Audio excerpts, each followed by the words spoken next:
Coming up next on This Week in Computer Hardware, hands-on with the Leap Motion controller, Samsung's 840 EVO, an awesome and affordable SSD. How about the new Nexus 7 and that $35 Chromecast from Google, V8 CPU cooler, viewer questions, and more. It's all coming up next on Twitch. Netcasts you love. From people you trust. This is Twitch. Bandwidth for Twitch is provided by CacheFly at CACHEFLY.com. This is Twitch, This Week in Computer Hardware, episode 227, recorded July 25th, 2013. Leap Motion, Samsung 840 EVO, and Chromecast. This episode of This Week in Computer Hardware is brought to you by ProXPN. ProXPN is a virtual private network that allows you to use the internet the way it should be, anonymous and unfiltered. For 20% off your new account, go to proxpn.com/twit and use the code TWITCH. And by Ting.com. Ting is a mobile phone service that makes sense. Save money with Ting, pay for what you use, doesn't require a contract, and offers unlimited devices on one pooled plan. To save $25 on your first Ting device, visit twitch.ting.com. That's twitch.ting.com. Welcome to Twitch, This Week in Computer Hardware. I'm your host, Patrick Norton, and this is the show on Twitch where we aim to bring you the best, the most useful, the most exciting, and the most practical advice on PCs, tablets, and pretty much anything else you could run a program on. Mr. Ryan Shrout is off in Gulfland, someplace where the internet doesn't work too well, possibly in the South, not slight in the South, or its internet capacities. Just saying, Ryan's in a hotel where the internet is broke. So joining me tonight, Mr. Robert Heron from TechZilla and HD Nation. How you doing, man? Hey, I'm great. Thank you, Patrick. It's exciting. You have. It's been an interesting week. Should we start with the you pre-ordered a Leap Motion. The Leap Motion arrived. You want to talk about Leap Motion, or should we talk about Chromecast? I like them both. Just Leap Motion to get it out of the way. That's the motion controller. Basically, it's a camera-based device, and it's about the size of a small stick in essence. And this little thing incorporates a couple of cameras with a couple of infrared LEDs to illuminate the area right above your workspace. And pretty much it's hand tracking at this point. Finger-sized objects or pen-sized objects within its field of view, which is pretty big, actually, about 8 cubic feet.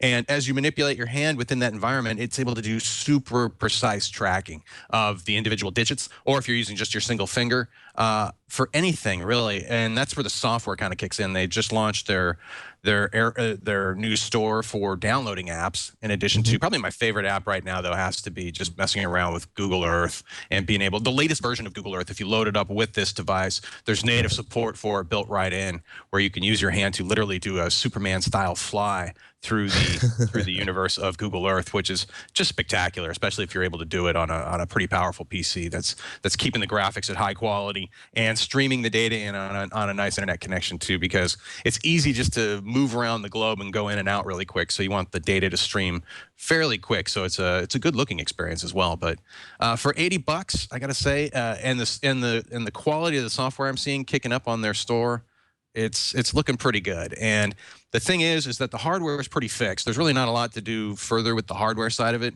However, the software could always be improved down the road in terms of either the feedback or the performance or the capabilities. So it's still early. I don't think it's for everyone necessarily, but if you're curious about it, $80 isn't a whole lot to really drop. And I think you get a lot of enjoyment. It's funny. So it sits, you need to have like a foot in front of your monitor, or it goes like your monitor and then your keyboard and then your Leap Motion. Can you show us some of the hand gestures? And we got a great question from Web3272, slightly generic name in the chat room, but they want to know, Robert Heron, can you handwrite words with Leap Motion? Sure At which can, point, actually. Caffeine Free Dave says, so you can give your computer the finger when it crashes and it will know. Yes. But that would be one thing I would say about the positioning of the device itself, is that I have a fairly flat desktop, and I used to have a keyboard tray underneath the desk.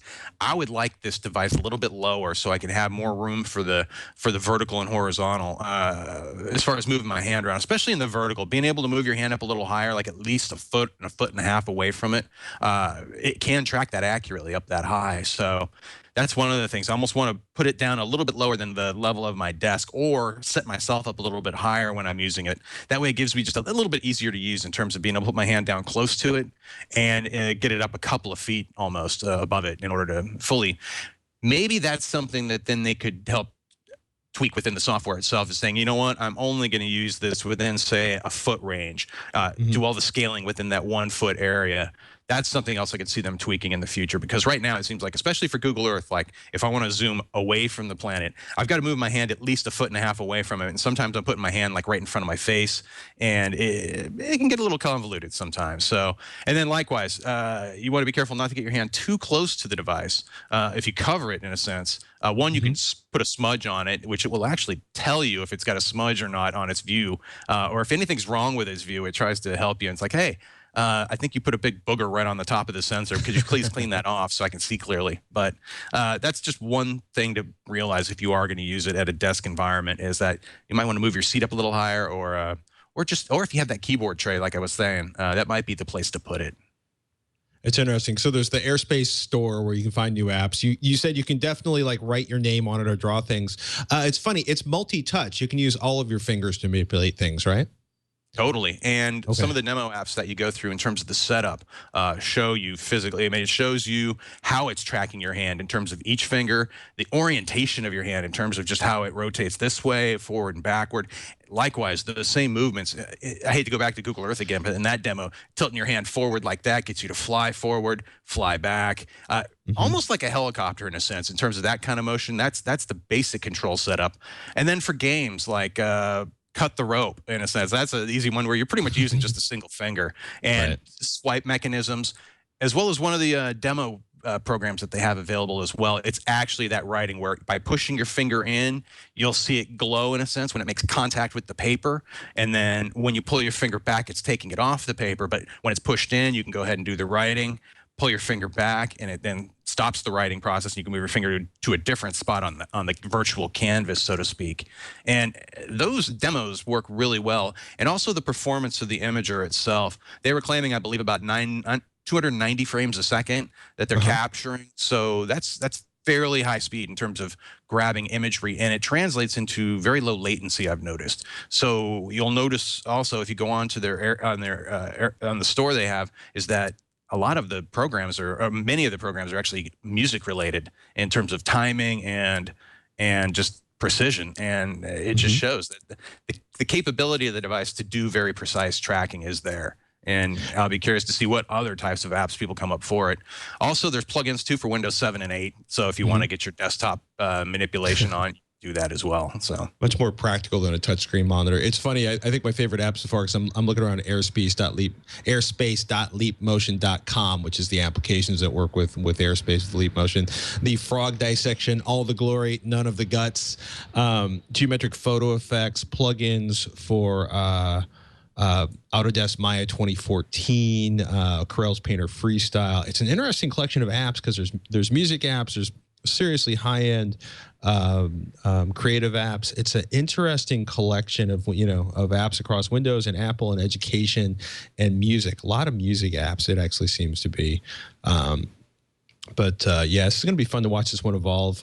So far, generally much more happy. People who've bought this seem to be much more happy than the Oculus Rift early adopters community. I think a lot of that too has to be with the price. We're not talking about something that's far more affordable. It's not like I dropped $800 on this product and then I'm like, wow, for $800 I might be wondering what the hell I just did with my money. But for $80, it's something I want to keep sticking. And it's going to stay on my desk for quite a while.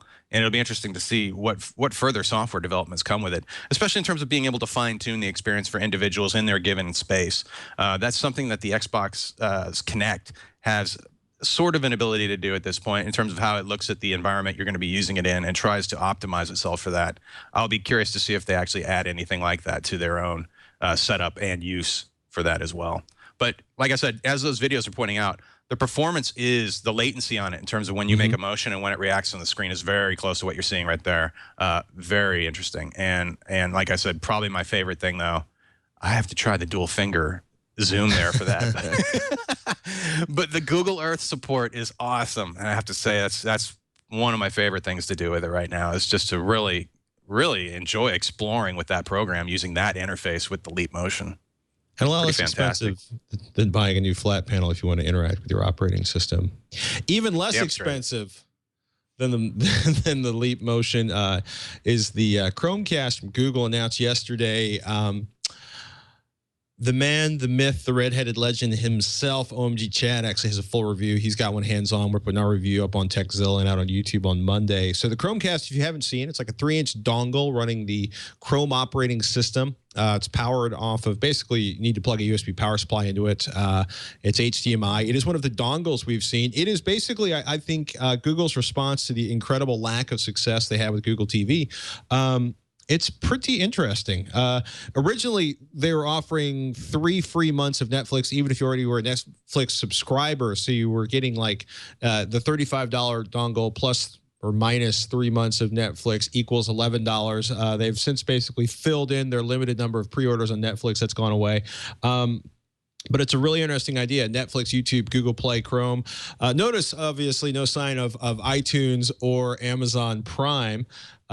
You know, but it does have Netflix along with Google Play, which I thought was interesting. No remote. It's working with iPhones, iPad, Chrome for Windows, Chrome for Mac.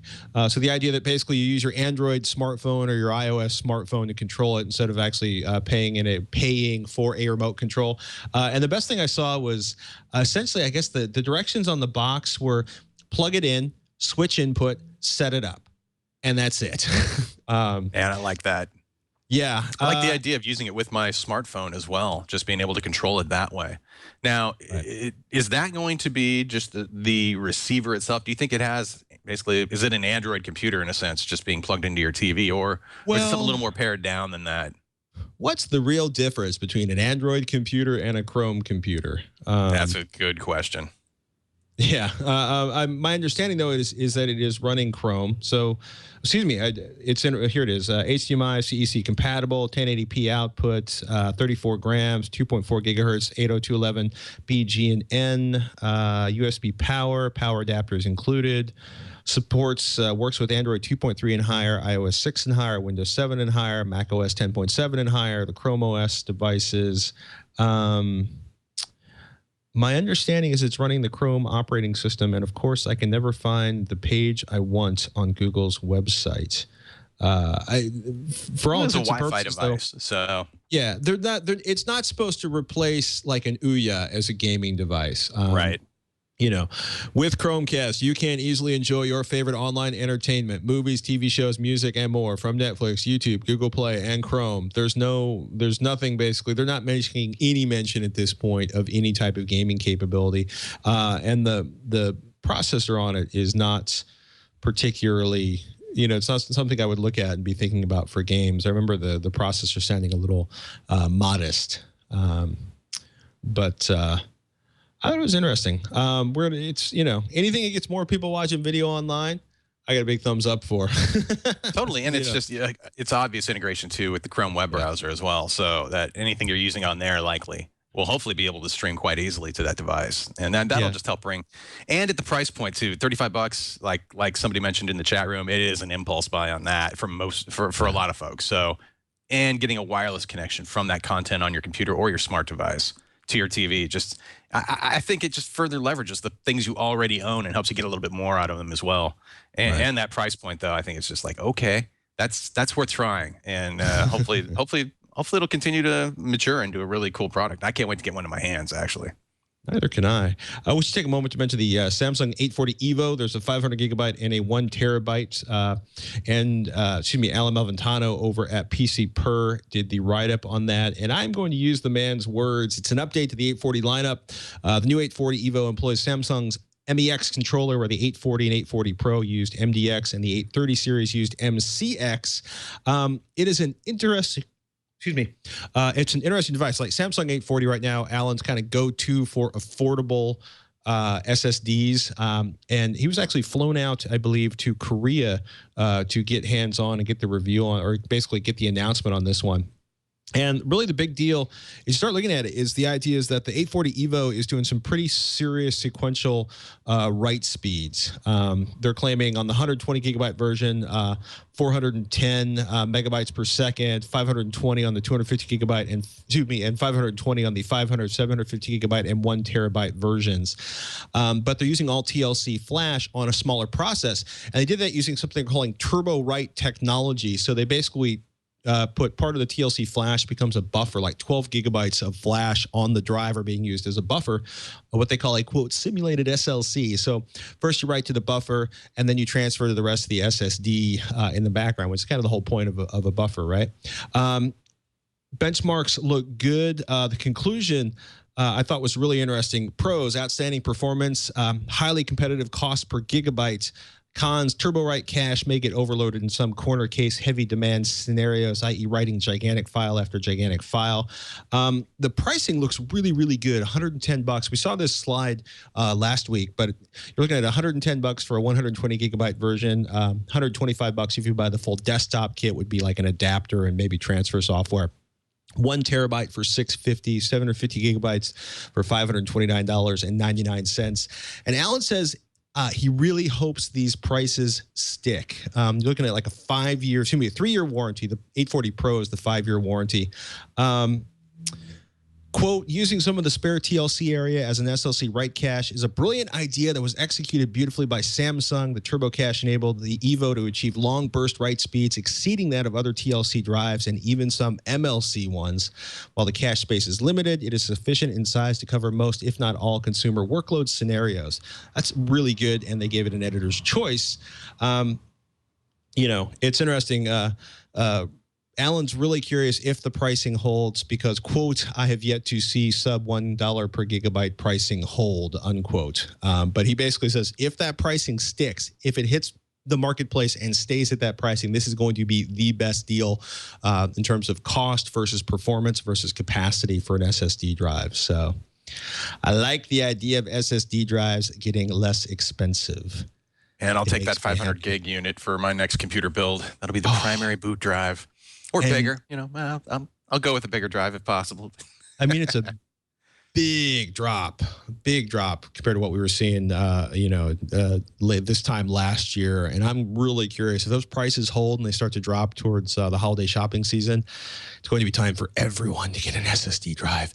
Everyone. But the largest end, you know, 64 cents a gig for the largest model, at least. Yeah. And that's when it gets down into the 50 cents a gig for most folks. And that can't be too far off, I think. Hopefully before year's end, we'll see somebody hit that, maybe on one of the value deals of the day or whatever. But that's just something I think will finally help push SSDs into more computers out there right now. Because for the last couple of years, that's been my favorite piece of technology in the PC space in terms of outright performance, more so than any of the latest chip announcements. Although graphics cards, I seem to buy a new one just about on average about every year. But the SSD technology, without a doubt, is the thing. It's the change. It's changed more for me in the last couple of years, as far as my compute experience and using computers, and both portable and my workstation. And it's just such a game changer across the board for just usability and your own time savings. It's just something I really have come to just, I couldn't live without at this point. So it's good to see the prices coming down. It is. Hey, we want to take a moment to thank our sponsor, one of our 2 sponsors for this episode of Twitch, ProXPN. If you haven't heard about it, you should. We got a 20% off deal for you. ProXPN is a global VPN, a virtual private network that works with almost any internet connection, creates a secure, encrypted tunnel through which all your online data passes back and forth. If you've ever been in a hotel like Ryan and worried about the security of your data, that's where a VPN gets really seriously useful. Or if you have 2 offices, Office A, Office B, you want them to communicate, say, sensitive financial data or files. Let me tell you something, a VPN will save you. ProXPN, basically any online app can work with ProXPN, including your web browser, email, file sharing, instant messaging programs. ProXPN keeps everything you do online hidden from prying eyes, disguises your physical location, and gives you unfettered access to any website or online service, no matter where you live or travel to. So maybe you're in the office and maybe you don't want them to know you're streaming music. Not that I'd ever suggest you do this. You could use a VPN like ProXPN if they let you use it in the office to access your websites without sharing that information to everybody in the office. Or like if you travel, and just about everybody does at some point or another, it's a great way to make the hotel Wi-Fi safer.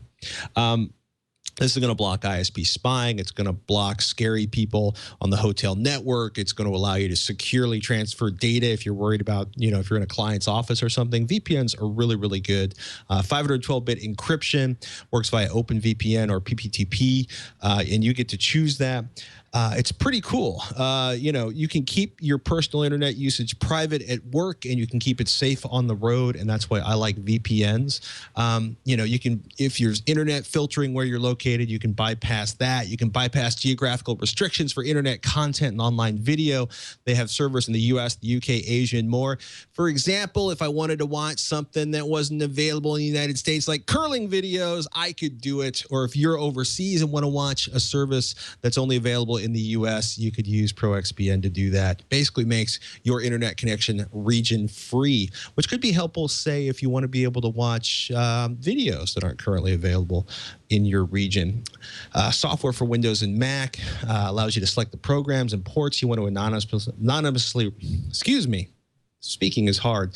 I like the 512-bit security shield you're seeing on the screen right now. Essentially, you get to select the programs and the ports that you want to route through ProXPN servers. Keep them anonymous wherever you go. Works with iOS and Android devices.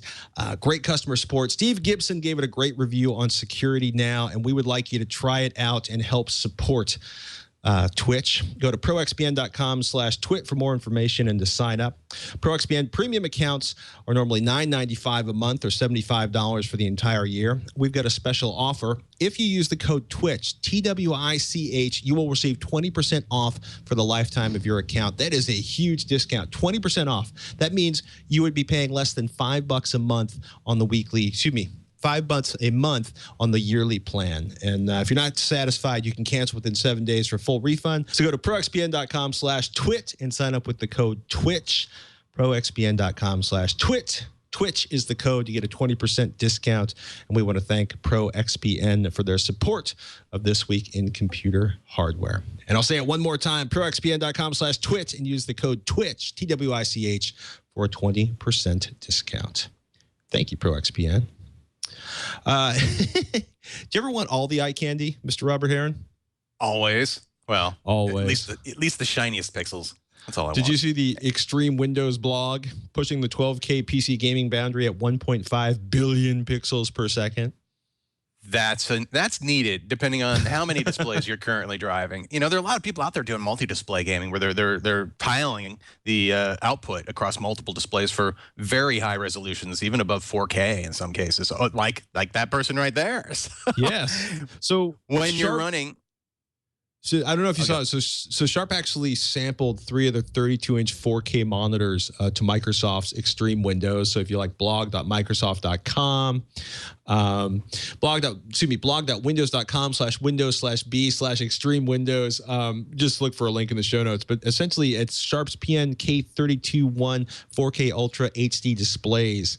It is crazy. We previewed those at CES, and those are amazing looking monitors. I mean, they're just the detail you get on at 32 inches and having that many pixels on screen. It's not quite Retina display quality, but it's pretty close. Right. And then chaining 3 of those together in a 3x1 configuration, that's just fun. And if you have the horsepower to do it, and I guess that AMD graphics card with its Eyefinity technology can handle it. Apparently, that's got to be good. Although I noticed the aspect ratio they're showing on those monitors in that one picture was a little messed up, but still. I think that's glare from the flash they were using, because it's funny. It's like they're not. It's like either the aspect ratio is wrong on the video or something, because it's not quite filling the whole monitor up on that picture. Oh, I think it's because that. There you go. Well, yeah, it's kind of funny because so it's $15,000 worth of monitors, and I'm looking at the story here. So DirectX 11, 30 hertz. Obviously, the monitor that the 4K desktop monitor Ryan was talking about last week, running at 60K, but using a radically different, 60 hertz, but running a radically different connection. So AMD brings over an Asus HD 7970 Direct CU2 card with 4 full-size DisplayPort outputs. And so when they set up, if you scroll down to the control panel, it's awesome when you look at change the appearance of your display.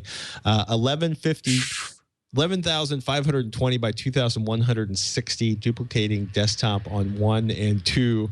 That is one giant wide display. So that's the equivalent of 12 1080p displays, 24,883,200 pixels. So nice. So nice. Yeah.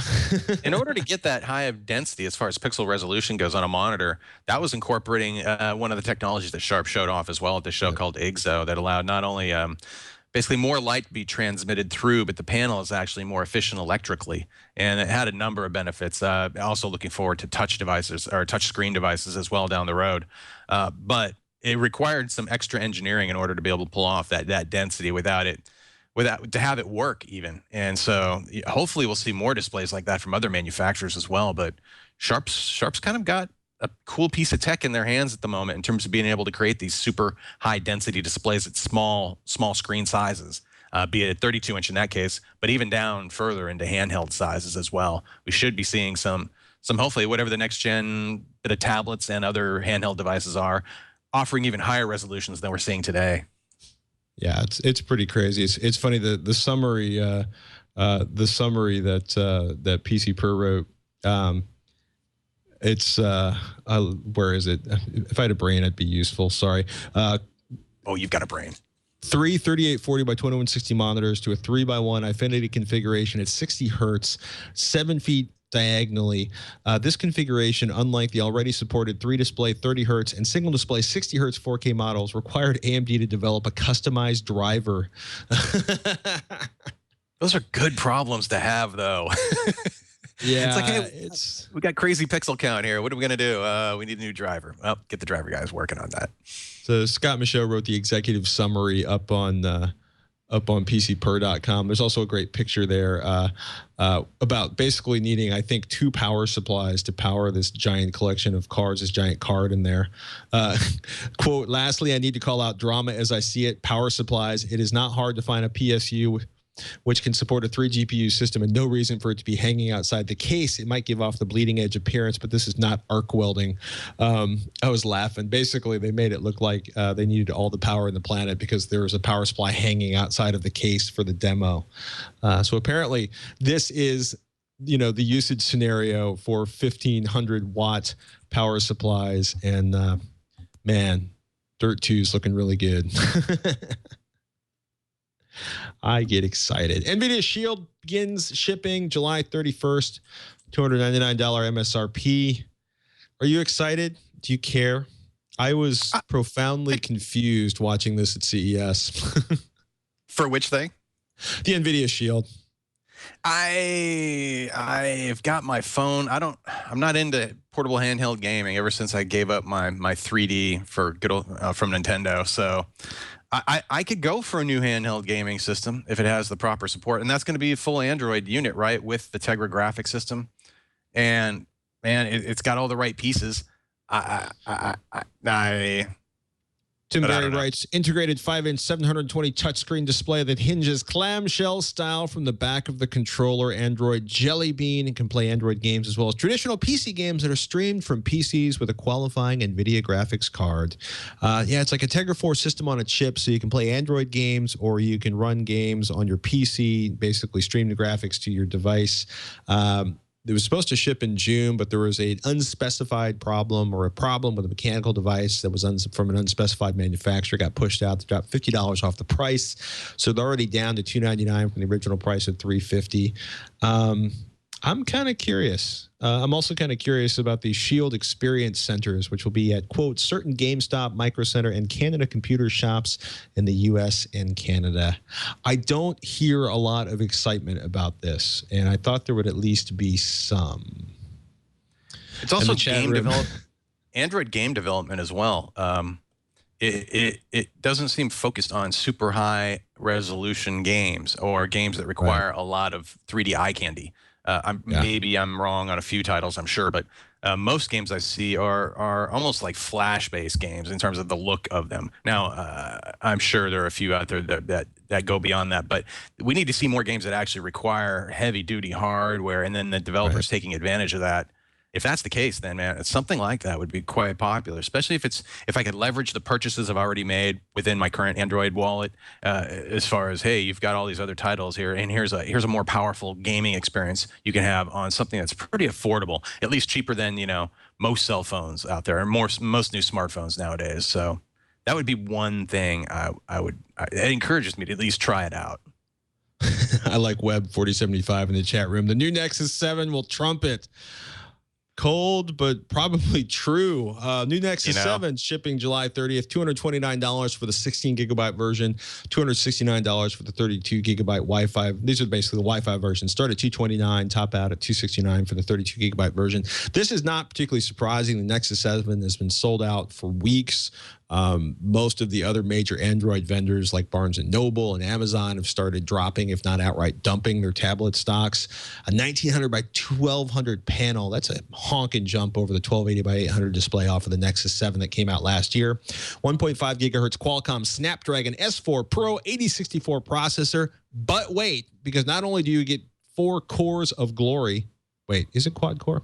No, it's not. Is it quad? Now I'm having glory. I can't remember. It's late, and I've been in meetings. And the Adreno 320 graphics, 2 gigabytes of RAM, Android 4.3 Jelly Bean. The coolest thing for me is it's a Nexus, so it's unlocked. $349 for the LTE model. AT&T, T-Mobile, and Verizon compatible out of the box. And I was saying yesterday on Texzilla, supposedly the rumor is, and the part of the reason I say that is because, sometimes you hear things and the product manager believes it and the press release says it and it still doesn't happen. And for some reason, I'm just still amazed that AT&T is finally going to do an unlocked device, which I thought, crazy. I'm a little exciting. I'm a little exciting. I'm a little easily excitable, but I'm actually excited to see this tablet because it looks like it's going to be honking fast. And $229 is cheap. That's a great price.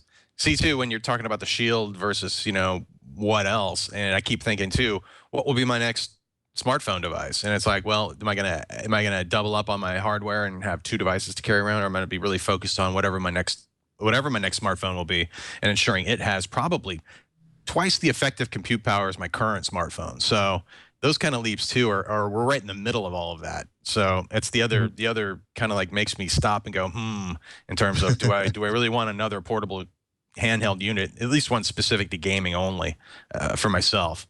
And I could see, though, if as a gift, though, it might be really good, though, especially if you're looking for something that's not a smartphone for a young person, where you really want them just to stay out of that realm and stick more to the app experience and the game experience itself. That could be pretty cool. But I'm immediately thinking, hey, can't I already connect my Bluetooth PS3 controller to my Galaxy S3? And I'm like, I'm close, but the Shield, though, has at least 2x the graphics horsepower compared to my phone, and like the S4 out now, it also has about 2x the compute power compared to the S3 did. So it's we're in that golden age of just watching these mobile devices just jump up in terms of power and capability. It's funny. It's like a 5 megapixel rear-facing camera. You're looking at OpenGL ES 3.0 support, which is something that's a big deal for game developers. Let's see. Radio Shack, Walmart, Amazon, and of course Best Buy as of July 30th. Other countries, including the UK, Germany, Japan, Canada, Spain, France, Australia, and South Korea, will get the tablet in the coming weeks. We don't know when the LTE versions will be available. The Wi-Fi version is going to be coming out first. NFC is on board, so you can get your Google Wallet on and start touching things, which always sounds a little creepy when you say it like that. That screen's going to, I think that screen's going to be gorgeous. 1920 by 1200. I'm exciting. That is, and for its size and the cost, that's like the tablet I would hand a very young child and go, okay, I'm not going to scream if it, if it gets hammered into the wall a couple of times, but you'll scream a little bit. Yeah, or at least you'll stare blankly in horror. Small child, that was useful until you slammed it against the wall over and over. Is it drool proof? One more, nothing is drool proof unless it's in a waterproof case. Ask me how I know. NVIDIA introduces Kepler Ultra Mobile Market and Tegra.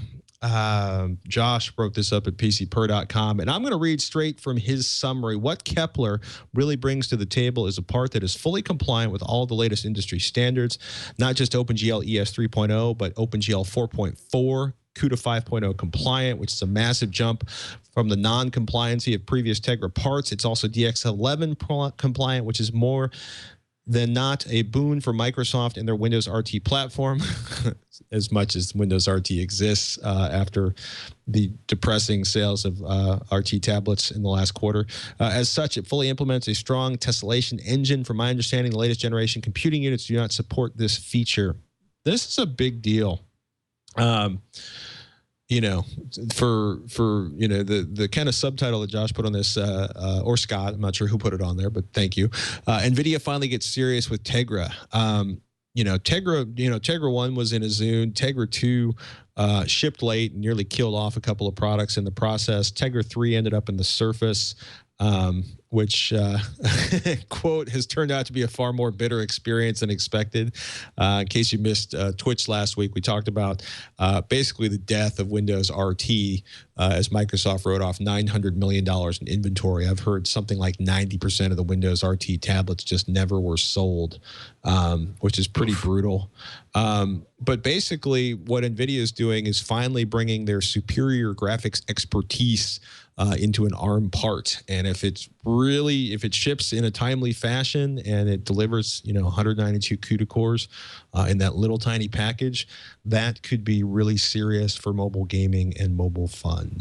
So, and I should also point out the Snapdragon S4 Pro is a 4-core processor, the one in the new Nexus 7. So I'm not completely on crack.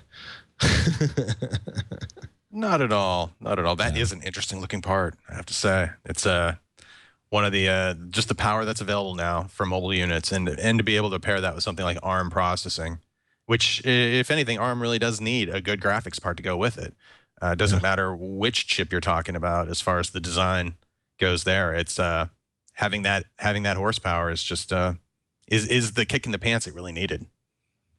There you have it. We should take a moment to thank our sponsor, Ting. I'm a Ting customer 2 times over. I actually ported over a smartphone to Ting that had originally been on Sprint. Duh. Ting is a Sprint, and MNVO, a reseller of the nationwide Sprint network, and they aim to be a no BS network. I think you know what BS means. And if you're under 18, ask your parents, and they'll slap you, and then you can slap me. But we want to thank Ting for supporting the show. I really like Ting. I use it for my, I've been using it a lot for several months for my portable modem. Radically dropped the amount of money I was spending. I don't use a modem for like 10 gigabytes a month. I use it for a few days here, then I don't use it for a few weeks. I use it for a couple of days there. Maybe I'll use it when I'm commuting. But I used to pay like $60 a month to have, you know, my 4G LTE modem, and suddenly I'm paying $6 a month for the device plus $3 a month for the service. Now, if I download a whole bunch of data, I pay a little bit more. It's really, really cool the way that Ting does this. So if you're not familiar with Ting, the big difference between Ting and Sprint or Ting and most other carriers is that you buy your hardware, right? So rather than them making lots and lots of money off a 2-year contract of you, they make a modest amount of money, a reasonable amount of money every month. You own your hardware, so you can leave at any time. There's no permanent contracts. There's no getting slapped with quitting fees, no early termination fees. So, you know, what I do is I choose like extra small. And then if I use more data, they just bump me up to the next level. And it's really, really simple. You may find out they have a great chart that allows you to look at your current contract pricing versus what the amount of minutes and data and text messages you use would actually cost you on Ting. You know, if my wife and I moved off of our current iPhone contract and onto Ting, we wouldn't be able to use the iPhone currently, but we could move to Ting on other delightful devices. We might save like $2,000 a year on the phone bill. That is a lot of money. No overage charges or penalties. If you use more data than you have selected in your plan, they'll just bump you up to the next level. There's no punitive charges. There's no outrageous fees at the end of the month. There's no weird like, hey, you're going to pay $4 a month to get voicemail. Unlimited devices on one plan. They have a great website and control panel that allows you to configure things, set things up, keep track of what's going on. The customer support is great. 1-855-TING-FTW. or you can contact them via email. I talked to them on the phone when I was looking to move a device over. They not only had answers for me, but then they summarized our conversation and made sure I had the information I needed linked in an email that they sent to me afterwards. Help.ting.com, their online support is excellent, and they are looking to help you. I find it refreshing, right? I'm a customer. I pay out of my own pocket for the device and the service, and I'm really happy I did it because I have the mobile connectivity I wanted, and I'm paying a lot less money for it, and I don't feel like I've been beaten with a stick every time I talk to customer service. It's really, really cool. I'd like you to check it out. I'd like you to offer a deal on it. It's twitch.ting.com, and if you sign up with Ting on that site, you will get $25 off on your first Ting device. Twitch.ting.com. Start saving today. And do yourself a favor. Check out the savings calculator. See how much you or your company could save. Save money. Better manage your mobile life with Ting. And we want to thank Ting for sponsoring this episode of Twitch. Twitch.ting.com. Start saving today, people. Oh, my goodness. The ridiculous PC upgrade product of the week is going to the Cooler Master V8 GTS CPU, the massive V8 GTS CPU cooler. The V8 GTS is 154 by 140 by 153.5 millimeters and weighs, brace yourselves, 1.9 pounds. Combines a horizontal vapor chamber, 8 heat pipes, triple aluminum fin stacks, and 2 shrouded PWM fans with red LEDs because, yo, red is pimping inside your PC. Tim Berry wrote it up for PCPer.com. Compatible with both Intel and AMD CPU sockets, LGA 7750, 1150, 1155, 1156, 1366, 2011, AM2, AM3, AM3 Plus, FM1, MF2. And it's kind of funny. So there's a horizontal vapor changer, horizontal vapor changer. Say that 3 times fast on the CPU base plate. Basically to suck the heat off the processor and into the heat pipes. 8 6-millimeter heat pipes. And the fans can get loud, I bet, 600 to 1600 RPM, and there's 2 of those puppies, 28 to 82 cubic feet per minute. Nice. That is a big... I'd run that at low speeds and enjoy the cooling performance. You don't have to run it at max power, although I wonder if you can turn the red lights on or off. That's the only thing I would ask, because my case is actually sealed up, so I wouldn't even see the red lights. I guess it doesn't matter, but... Worst case scenario is you just cut the little wires to them. It's rated to be cool. It says 250 watts. So excellent. That looks like a good air cooler for overclocking experiments too. So I use something like a Noctua that uses the dual fan design as well for a push-pull through the multiple cooling fins, and it's effective the way it works. And you basically run the exhaust straight to the rear of the case, where it's going to be output through the back panel. And otherwise, that's a fairly standard design. I don't know, maybe the number of cooling pipes is a couple more than other systems have, but those coolers generally work very well, and the design looks pretty cool. I have to say that. For Cooler Master, they got a good looking part there. So you like the big shiny fans.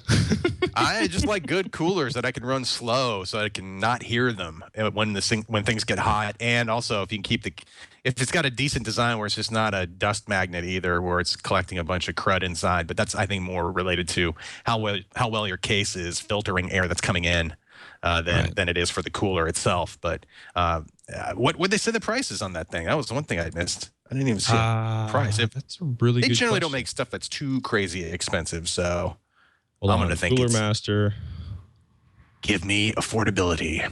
Because I'll say the Noctua I was mentioning, I think I have their 12 model. That's about $80. I paid for that thing back in the day, but it's been flawless for a few years now of continuous use. Well, almost continuous use. And it has kept I have an overclocked i7 part that's been continuously overclocked since I put it together almost 4 years ago now. And that cooler just keeps it chilled, which I need. I have found it on the Amazons. Awesome. Cooler Master V8 GTS high performance CPU cooler with horizontal vapor changer and 8 heat pipes by Cooler Master. $83.52 on Prime. Temporarily out of stock. But it does look glorious. It's also really funny. Customers who viewed this item also viewed the Cooler Master V8, the Asus Direct CU2 thermal design with direct GPU contact 10mm copper heat pipe, the Cooler Master V6.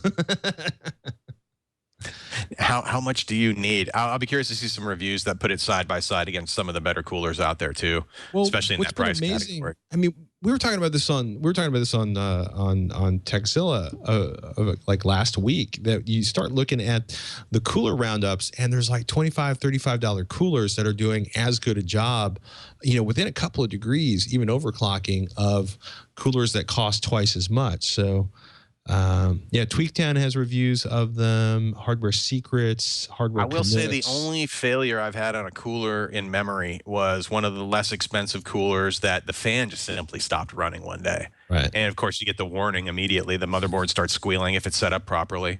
But that's the only thing. And I can't even, who knows, maybe that was just a random occurrence. But Well, I will say some of my more pricey coolers, I've never had fan failures on like that. But I've never had a fan like failure on again, my $30 cooler, but I mean, one thing to point out is that the nice thing about the modern chips is that if the cooling goes away, the chips, like Intel chips, they hit 100 degrees Celsius, they automatically start throttling back the cores and then shutting the chip down. So it's not like the days when you could literally wipe out a chip with heat. So, no, and I have taken chips to that 100-degree-Celsius mark as well, and and I'm rather thankful the fact that they can throttle themselves down and save me a wad of cash from my mad experiments. And so I do I'm appreciate gotta say, based on the Hardware Secrets review, it is not the worst, but by far not the most impressive cooler. I'll stick with their 212 cooler, 212 Pro for about $30, $35. Well, apparently my $25, $35 Thermalright True Spirit is beating it by like 9 degrees. That's the benchmark Oh right no, that's there. that's the decibel. So it's 9 decibels quieter. Pardon me. But it's not. It's literally middle of the pack, right? And it's right next to a Corsair 860, which is a water cooler. Sigmatech Nighthawk, Deepcool Iceblade Pro V2. They are doing a lot of testing, but the really cool stuff like the Cooler Master Sidon, the Corsair H80i at maximum, they're down around like 32, 36 degrees, while the Cooler Master V8 GTS is at 44 degrees. Interesting stuff. Makes me want to build a new computer. Everything wants to make you build a new computer. We got to build a really $500 gaming computer, and we've got to build a Steam box. That's going to be the fun one. There you go, man. One last the big news. picture mode on Steam is pretty cool if you haven't messed with that. It is just a neat interface. Good for the living room, I may add. Basically, yeah, I want to do a Steam appliance that like automatically boots into Steam and puts it on my giant freaking 10-foot screen, my 10-foot projector screen, which, by the way, was inexpensive and less expensive than most 55-inch LCD flat panels. New Intel PCN addresses NUC overheating issues. So the next unit of computing, the little box, the giant hockey puck from Intel, it's looking so interesting as a media streamer or a small desktop device. Product change notification regarding one of its NUC barebones systems. Tim Berry wrote this up at PC Per. Addressing the overheating issues that several hardware review sites encountered when performing large file copies across the network using the built-in Wi-Fi card. Intel has reportedly found a solution by adding a 9.5 millimeter thermal pad to the underside of the top cover. The thermal pad will make contact with the mSATA SSD and facilitate heat transfer from the drive into the metal chassis. So PC Perspective spotted these problems and other tech sites. Basically, the mSATA, the SSD, was getting so hot it was causing system freezes and restarts.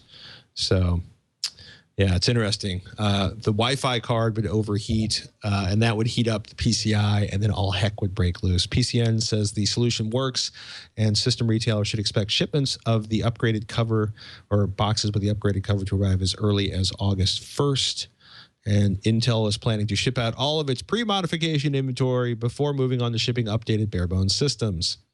So yeah, you may want to take advantage, Tim Berry says, of one of the third-party NUC cases that eliminate the cooling issues. That's kind of annoying.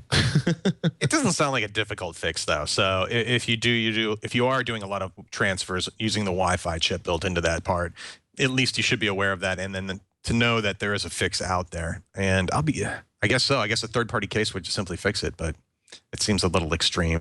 It'd be nice if Intel would just supply that pad for the do-it-yourselfers out there to be able just to mod their own hardware real quick just to get it there. But maybe that's something they don't want people doing. Who knows? So Got some questions from the chat room. We love your email questions. We love your chat questions. You can email at Robert Heron, at Ryan Shrout, at Patrick Norton. Obviously, we're very creative guys.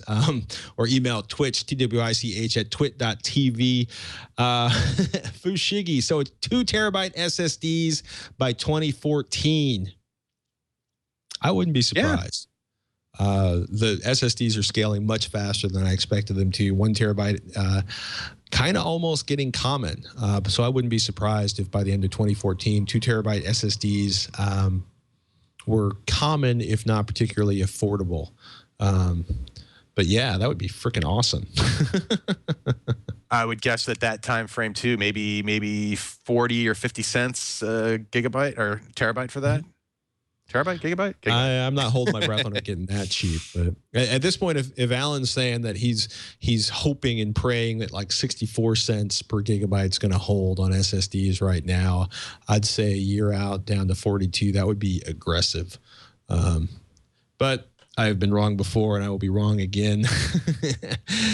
SIOK Online says, Robert, what headphones are you using? These are the wonderful Plantronics Gamecom 780s. I picked them up a while back. I think they're about $80 online. They work pretty well. I guess they're like a 7.1 headphone if you want to use it for that for games and stuff. But I find the mic works really well. They're relatively comfortable on my head, and I just needed something to replace. I had a previous pair of Plantronics that I was using, and I always liked the microphones on them.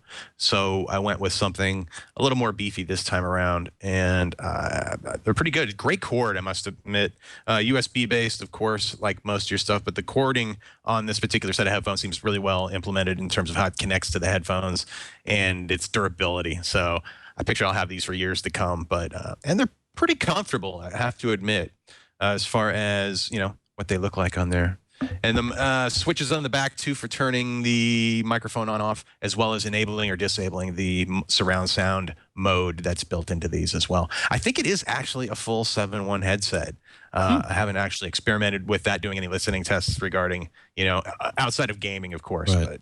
But Sounds I like good. them. I like them a lot. Robert Bigelow, Patrick and Robert Heron, is a constant temperature. Is that the ideal for cooling systems? I know that frequent changes in temperature decrease the functioning life of chipsets. Well, you can't really get a constant temperature. Ideally, yes, like a chip would operate at a single temperature over all time, but that doesn't really happen because you go from the computer being off or in idle or in standby or in you know, some sort of sub-powered down mode. Then like you walk up, you touch the keyboard, and it goes from, you know, 0 or 0.1% CPU up to 100% CPU as it launches Windows and transfers a bunch of data off the SSD to go from its suspend or hibernate mode. And then you run a bunch of web pages without flash, and you're running at, you know, 10% of your processor, which is keeping barely above idle temperatures. And then suddenly you open an application like Photoshop or a video game, and you're running 50 or 70% of your CPU, and the heat goes up dramatically. Or you decide to render out a video, and suddenly you're using all 4 cores at 100% or all 6 cores at 100%. You know, ideally you keep the temperatures it's similar at on the minimum. gaming side too, with GPUs. Most games typically don't run at 100% GPU. However, if you're doing something like Bitcoin mining or you're running folding at home, those will stress the cards to as hard as they can within the thermal capabilities of the card itself before, you know, it'll run it up to, you know, almost 100% fan, and then at that point the card will start backing itself off, going, okay, this is the maximum workload I can handle with this temperature you're trying to throw at it. So that's the thing to keep in mind. It's fairly automatic in that. I tend not to worry about it. For me, it's more about, as far as desktop computers go, it's just the overall cooling package, making sure like I have to drag my system out, you know, twice a year minimum to go dust out the internals, to make sure especially the filters are cleaned out so that airflow can just get through it, and that it's clean inside. And otherwise, it does a really remarkable job of taking care of itself. And I really don't worry about the temperature fluctuations all that much. And for notebooks too, I would say it's even more critical to just, it's harder to tell when a notebook gets dirty because it can look clean from the outside. But as we've seen, Patrick and I, we've broken open a notebook that looked fine from the outside, but it was just choked right around the fan, Like half right a around the cat. bottom of the notebook seat, where the fan and the cooler is. It was just choked full of stuff, and you wouldn't have even known that had you not taken it apart, at least the bottom part of the case off. So it's cooling is a bunch of parts put together, including its ability to monitor itself and then its ability to move the air through efficiently. And in the case of air coolers. I mean, it's pretty funny when you look at it. I mean, quite frankly, I've had 2 dead motherboards in the last, I don't know, 8 years. One of them was dead on arrival, and when I looked up on Newegg, it turned out about 50% of the people who bought those motherboards seem to have DOA problems with them. The other issue I had was involving water from a water cooling setup getting spilled onto the motherboard and releasing the magic smoke, which is hardly the fault of the motherboard. You know, if you were going from like, you know, negative 20 degrees to 150 degrees to negative 20 degrees to 150 degrees, I would be more worried about condensation than I would be about actual flexing of the PCB and the chips these days. You know, that's just me. Like Robert said, they're super stable. They don't break very often. And, you know, your processor, you know, like the most efficient diesel engines run basically as close to one temperature as possible at 1 RPM, right? So that's how you get the absolute most amazing fuel efficiency out of a diesel engine, by basically finding the optimal, the peak of the torque curve is equal to the minimum of the fuel curve, and that's the most optimal place. And you want to keep it at the same temperature so the engine is most efficient. Chips aren't like that. Chips are designed for a TDP. They kind of have a power design sort of box that they live inside of, and as long as you have enough cooling to keep the chip inside of that, you're not going to have issues. They don't really wear out. Yeah, I would say though, if you're constantly taking a part to its extreme, its limit, over and over and over, and then you're backing it down, that's all you're doing with it, sure, you're probably putting more stress on it compared to someone who's using it in a more traditional, just general usage. So that's something to keep in mind. But overall, as long as you got the cooling right and your airflow is decent and it's not chock full of dust, use the computers. Just use them and enjoy them. Klaatu says, Flash sucks up CPU and makes heat like crazy. There are some web-based players that are just evil. Absolutely. Actually, we just had another question on Techzilla we talked about this week. We're basically like, this is how you block Flash. You can uninstall Flash, but then you don't have it when you absolutely positively need it for some stupid website that still has a bunch of Flash control modules or a video you want to watch. But we basically walked through on Techzilla this week how to block Flash on IE and on Firefox and Chrome, and even how to turn off Flash off completely inside of Chrome should you desire it. This is the most frightening question of the day, caffeine-free Dave. Okay, with my LG 47LE 8500, I want to use a pair of headphones along with a Turtle Beach Earforce DSS2 Dolby Surround Sound processor to get simulated 5.1. Bet this man has sleeping children or spouses somewhere. Turtle Beach says the optical output needs to pass DDL through. Does it pass DDL through the optical out? Oh my goodness. Yeah, it should for any source material you're listening to now. It sometimes is in the case of TV by TV. And I'll see if I can come up with a good chart that somebody's gone through all these sets. Some TVs I've come across will take devices that are inputting through HDMI into the TV and pass a Dolby Digital signal out the optical port. But that doesn't seem to be the case for a lot of TVs. It's usually just the apps that are built into the TV, as well, if they're providing a Dolby Digital out, as well as the TV's own digital tuner for over-the-air reception. If you're using either of those, the apps or that digital tuner, chances, and the programming that you're looking at is in Dolby Digital, it should be spitting that out over the optical output on the TV, provided that's how you have it set up in the settings. Most TVs, I think, will probably be set up to do PCM audio by default. And you need to find a Dolby Digital track somewhere playing on a show or whatever, or use either an app or the tuner, and then go ahead and make the change within the settings on the TV if it's from PCM to Dolby Digital if it's not already. But that setup should work, and it sounds like you got all the right hardware to do it. So good luck.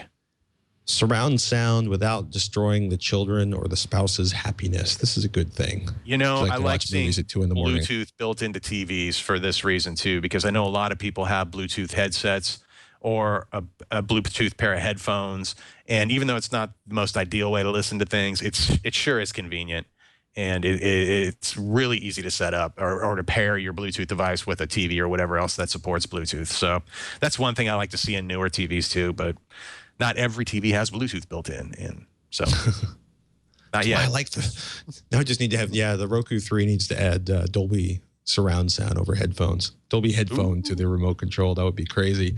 HD Nation, what HDTV are you looking at this week, man? Oh, I just got in the new Samsung F6400. It's about a $1,100 55-inch screen. It comes in a variety of sizes. This one's really neat in that it provides not only a thin bezel design, but also it's borderline on the value side of things, but it also provides your app experience in addition to their new touch remote, which is kind of cool. It's like a little touch pad that seems to work. It gets better with every generation, it seems. Good old Samsung keeps pushing this remote harder and harder, and it's actually getting to be quite the capable. And I'm just looking at it to see how it is in terms of black levels, how good and punchy the contrast is compared to some of the other TVs we've looked at recently from LG and Vizio and others, especially on the edge-lit LED side of things. So we're plenty pleased, and we're always pushing the plasmas for their excellent black levels and performance in terms of viewing angles and other issues. But this would be good just to see. I know a lot of people are interested in LCDs out there, and this one's a good kind of middle in the road. It's not the least expensive model, but it's definitely not the most expensive one out there. And we'll have that set up for you. And I'll either be testing that tomorrow or Saturday. So we'll get that done, and hopefully into the show next week if I'm prompt, which I should be. One last one before we go. Eric Duckman. No, wrong one.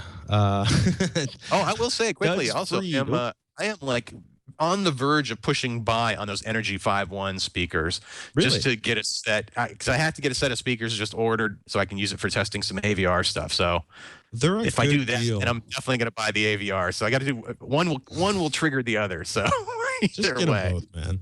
Or get the AVR and then borrow some of the speakers we have in the lab. That'd be good. One more before we go. Duds Freed says, I'd like a water cooling setup for a desktop replacement gaming laptop.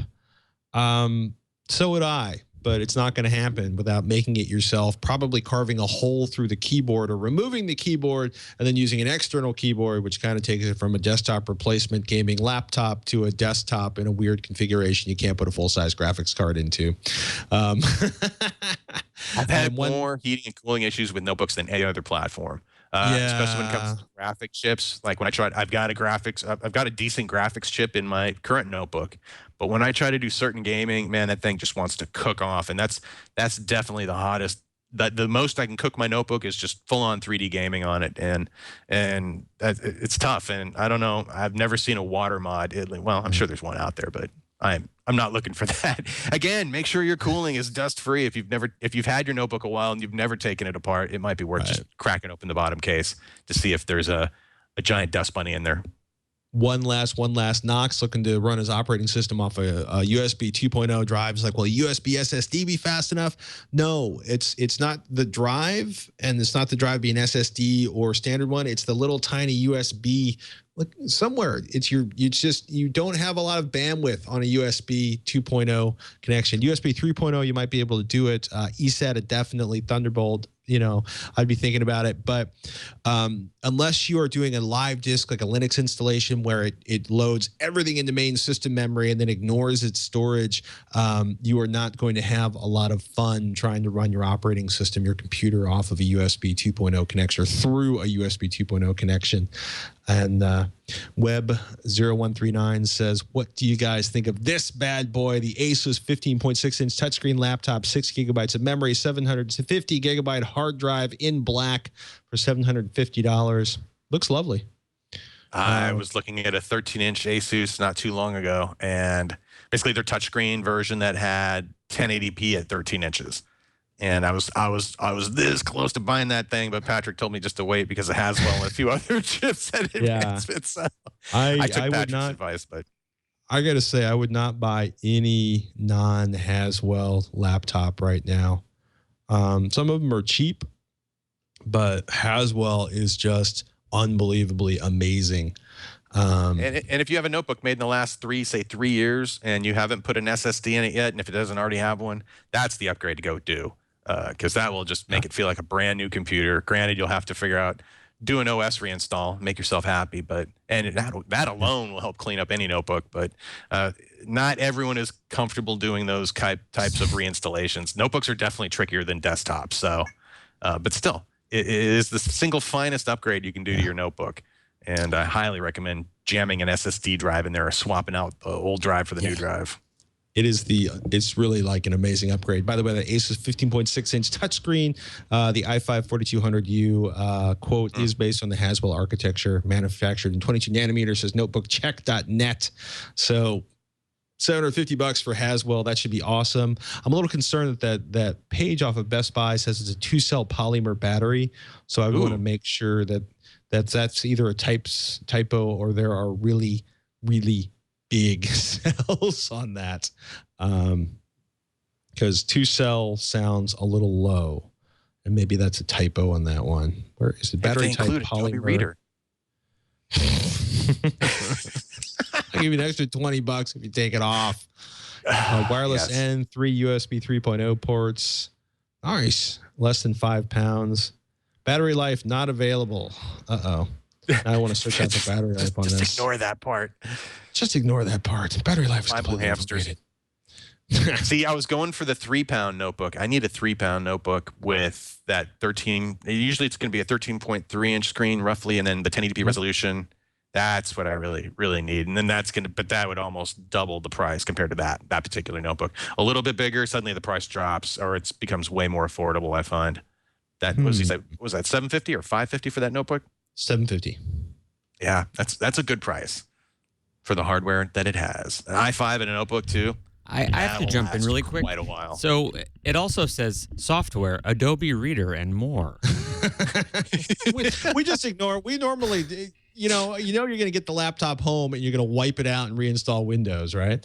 I just ignore the bundled software. The only thing worse than like having them talk about Adobe Reader is talking about their free 60-day subscription to an antivirus that you hated.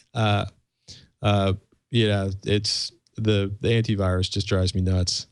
Give me that OS disk and let me just hit the format button and redo it all nice and clean.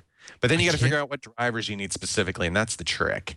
Getting rid of all those little yellow triangles with the little exclamation point there in the device manager. But it's doable. Just got to figure it out. But then you get to end up with a super clean build on your notebook, and once you do it once, you'll have it down. It takes you minutes. It's literally nowadays, especially with Windows 8, it's like a 10, 15-minute process to install the OS off of a USB drive. Pretty much. And the harder part, like I said, finding those drivers to get it all so your function keys work and all your other special features for the notebook. That's the key. You don't want to ruin all those cool function buttons and stuff just by wiping out the original OS. I can't find. Oh wait, 105? No, 501 LA. I can't find that laptop on Asus's webpage. Which one? The one we were just talking about. I can't find it. I want to find the battery life. I want to know the true battery size. They're hiding it. They heard I was coming and they hid it on the website. They're gonna notice that. We have to legally put the 2-cell battery down though. We can't say. Just don't say how long it lasts. If it idles, yeah. What was it? We have to do an idle test just to see how long it would take to wipe it out, just sitting at the Windows desktop. Oh my goodness, I can't find it. This is driving me mad. And with me going slightly mad in a search for non-existent laptop on the Asus website, that's a good sign that it's time to step away from the computer, ladies and gentlemen, and bid you adieu. It's not in there. Of course, they're not listing any of the Haswell-based processors on this webpage. No wonder I can't find it. That's it for this episode of Twitch. You can find me and Robert on TechZilla at techzilla.com, TKZILLA, or at HDNation, revision3.com/HDNation. And I want to thank everybody for hanging out with us. Yeah, Arbiter, I agree. It's probably a 6-cell battery, but why does it say 2-cell and why can't I find it on the Asus webpage? Thanks, everybody, for hanging out with us. Mr. Robert Heron, will you have that review done by Tuesday, do you think? If we need it done, I will go in tomorrow and Saturday and get that damn thing done. Actually, Saturday is the great open day in our studio, so it's the one time I will probably be in there. So, yeah, I'll get it done. It should be a good TV, and I'm looking forward. I'll get it set up tomorrow for sure, and I'll probably finish testing it on Saturday. Ladies and gentlemen, that's it for this episode of Twitch. I'm Patrick Norton. And I'm Robert Heron. We'll see you next week.